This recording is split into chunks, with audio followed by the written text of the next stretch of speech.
Hello, YouTubers, friends, compatriots, bootlickers, shells, debt slaves, serfs, peasants, vassals, minions. I'm a useful idiot, and let's go back to the Ukraine again. And I've been gathering up a bunch of notes. There's a whole bunch of evidence for the massive looting of the Ukraine. And this is nothing new, of course, for the Ukrainians. They have a history of being looted by the Nazis, looted by Stalin's Russia, and then looted by oligarchs during the privatization frenzy when the Soviet Union broke up. And so now the looting continues, only now they're being looted by all sides. And that's on top of the fact that the country's been looted by its oligarchs over the last 20 years. And Yanukovych, the ex-president of the Ukraine, is a good example of that. Theoretically, he's squirreled somewhere between 20 and 70 billion dollars into overseas accounts. So certainly that makes for looting of the Ukraine. But let's look closely at how this money trail is going in the Ukraine and what it tells us about the looting. So first of all, we had John Kerry go over there, of course, and present Kiev with $1 billion, and then the EU has put together an aid package of 11 billion euros, and then we have a possible IMF plan that they're working on as well, because the Ukraine wants 25 billion euros over the next 2 years. And I suspect part of the reason for that is because they have demands from Russia of unpaid bills totaling somewhere around $20 billion. But anyway, let's go back to this John Kerry aid package and this EU aid package. One reason why that is a looting rather than anything that's going to help the Ukrainian economy is because it's a bailout. It's to protect bondholders and lenders, including Western banks and hedge funds. And in fact, a lot of European banks have a lot of exposure to Ukraine in loans, and specifically Austria, Italy, Portugal, Greece, and Germany. 20 to 40% of loans to Ukraine come from those countries. Huge bank exposure, $1.4 trillion in loans. So this is a pretty substantial amount, and it's all the more precarious since you look at 3 of those countries, Italy, Portugal, and Greece, and they're completely broke as well. So the fact that they have bank exposure to what's going on in Ukraine. But that's where the looting comes in, because oddly enough, the amount of money that these Western banks need to bail themselves out is the amount of money that the EU aid package is, 11 billion plus the 1 billion from John Kerry. So that money is not going to go to Ukraine.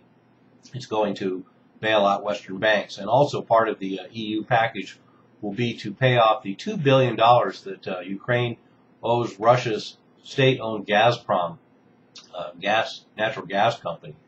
And so there's another layer of looting as Russia gets a big chunk of that money right away. And speaking of getting a big chunk of money right away from this, there's also a bond deal. This story has come out. There's a bond deal between the Ukraine and Russia, and this agreement was set up to be arbitrated in UK courts.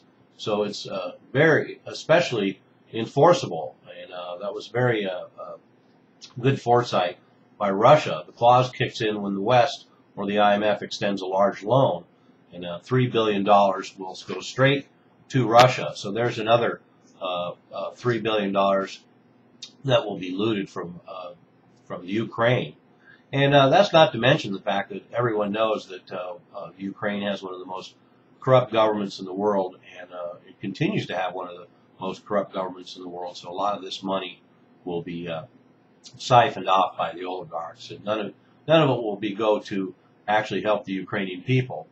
And then another part of the looting will be the IMF plan. They're still working on their plan, and unfortunately, there's going to be some difficulties because the Ukraine was set up with IMF loans before, and once they got the loans, they said there would be no reforms, and basically didn't follow through on their IMF agreement. So that will have come into play in any new IMF loans to the Ukraine.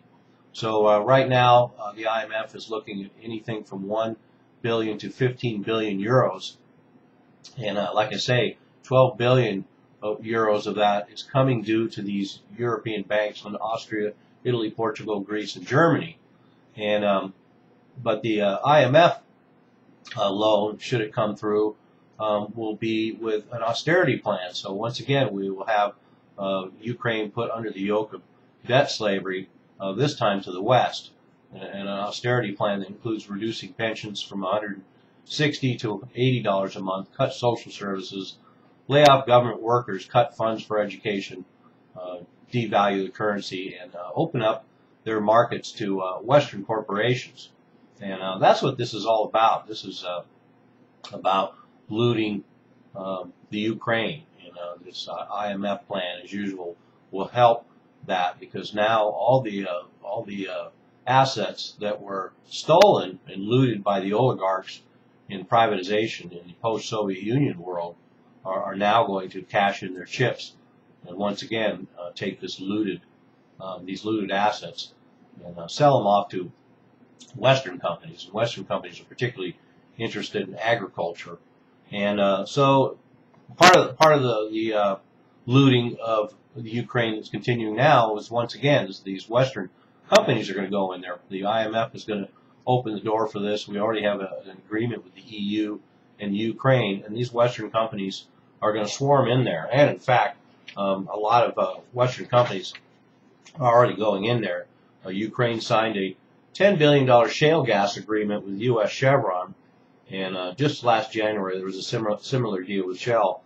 And these are for 50-year agreements, so they stand to be there for a while. And we also have, speaking of oil and gas, the economic impact of the annexation of Crimea also brings offshore gas fields. Offshore gas fields off of Crimea that will now be under Russian control. So that's one loss to Ukraine, but it's kind of relative. But then we have other Western companies that are going to go into loot Ukraine as well. On January 12th, the same day the Kiev protest unfolded, the Financial Times reported a major deal in the Ukraine for U.S. agribusiness giant Cargill. Cargill bought a $200 million stake in Ukraine Farming, the world's fourth largest land cultivator. And Cargill's been in the Ukraine for 20 years, but this is a huge investment in Ukraine, and they're going to count on agribusiness developing in the Ukraine. And we have, no surprise, we also have Monsanto in the Ukraine. They plan to build a $140 million non-GM corn seed plant. And they already have an active PR blitz going on in the Ukraine. And we have all these companies that support giant agribusiness moving into Ukraine. No surprise there. Monsanto, John Deere, C&H Industrial, DuPont, and Eli Lilly. So the feeding frenzy goes on. And so then on top of that, to get to some very specific looting, very direct looting, we also have the fact that 42 tons of gold were airlifted out of the Ukraine in the middle of the night, sometime last week, I believe. And there's some speculation that perhaps Yanukovych spirited away, but I really doubt that. I think Yanukovych has already spirited away plenty of wealth outside the country, and he's set. So the other culprit is potentially the New York Federal Reserve System that it was picked up. So I think 42 tons of gold, $5 billion worth, and this would make sense because the gold in Libya and Iraq both ended up being confiscated by the U.S., and now we have the gold in Ukraine being airlifted out of the country, and so that's about as direct a looting as we can get. And then, of course, we have looting going on various levels by all sorts of different players. We have the oligarchs who continue to loot the country and will loot the country dry, basically turning over these assets to Western companies. And then we will have the Ukraine banking system is probably going to end up looting the Ukrainian citizens.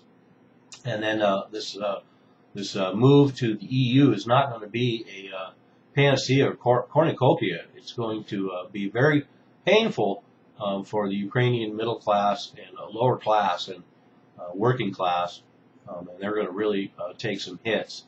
And these sanctions are only going to exacerbate that situation. And as promised, as I've told some of my regulators who I've been discussing this with, I feel like the sanctions are essentially posturing, and they're basically trying to do tit for tat at specific targets, and kind of like surgical strikes, I suppose, to annoy and irritate each other. But there doesn't seem to be anything too substantial going on. Now, $200 billion in U.S. treasuries were dumped over the last couple of weeks, and there's speculation that that is the Russians, and I'm surprised they found anybody to buy them. But a lot of this seems to have a relative effect. We also have Russia essentially opening their pipeline to the Pacific and moving their revenue generation from energy to the east, so they won't have to rely so much on this disruption in Europe. And then we also have the U.S. wreaking economic warfare against Russia by supplying cheap gas to Europe. In fact, even opening up the reserve in the United States and opening up cheap gas to Europe and Ukraine. And so we have Russia selling treasuries. There's threats that companies could default, or that Russia could move to alternative currency or seize U.S. assets. And like I say, that's all really relative at this point. And Russia certainly doesn't have too many assets in the United States, so there's only so much to be done. But like I say, I don't think they really want that much to be done. They're posturing for their bases, and we have already have all these claims that Putin is this evil monster and that Obama is this weak U.S. president. And once again, the truth lies somewhere in between. And so the U.S. is using commodities as a weapon, and also Russia has some vulnerability because they have unfunded dollar liabilities that would skyrocket in this situation. And one of the other things that's tricky, of course, is that Germany and Russia are huge trading partners, and they're not going to want to disrupt that too much. So we're going to see Germany hedging its bet in this situation. But this looting also has to do with all the speculative money being pulled out. So the Federal Reserve tapering has pulled a lot of speculative money out of Ukraine, which set a lot of this in motion. So there's another layer of looting as all the speculative money is pulled out of Ukraine. And then we have the bank runs going on. Certainly the oligarchs have already looted the country and squirreled away all their ill-gotten money, and they've had them in offshore accounts for years. And they're doing the final job now, and it's a great climate for that, as we've seen in country after country, in Iraq and Syria and Libya and places like that. These collapsing states, these failed states, these revolutionary states, these transitional states are just veritable playgrounds for people to take advantage and strip these countries dry. And that's why we're going to see a lot of extra looting in this chaotic situation that's unfolding in the Ukraine. And then there's going to be a lot of looting too, because we're going to have shifts of wealth in both Western Ukraine and Eastern Ukraine, since one half gravitates to Russia and the other half gravitates to the EU. There's going to be a culling as these regions have to separate out their connections, and this is certainly going to hurt Ukraine a lot as well. Eastern Ukraine has a lot of economic dependence on Russia, and that will be a hard transition to make. And needless to say, there will be looting going on there as well. And then we have the bank runs. So the banks in Ukraine are going to be looted, because not only have the oligarchs already pulled their money out, and will be pulling more money out, especially as money trickles in from the EU and the US and the IMF. They'll all take their pieces of the pie out of that, I'm sure, and then the average citizens will be left to to scramble for their crumbs in these bank runs, which of course involve Crimeans, Ukrainians, and Russians, all settling the dust as this chaos unfolds in the Ukraine. So there we have it. There's a glimpse of massive looting going on every level in the Ukraine, and unfortunately, this looting will continue for years to come because Western companies will now be taking advantage of a new privatization wave going on in the Ukraine, and all the old oligarchs want to cash in their chips. I'm a useful idiot. Don't you be one too.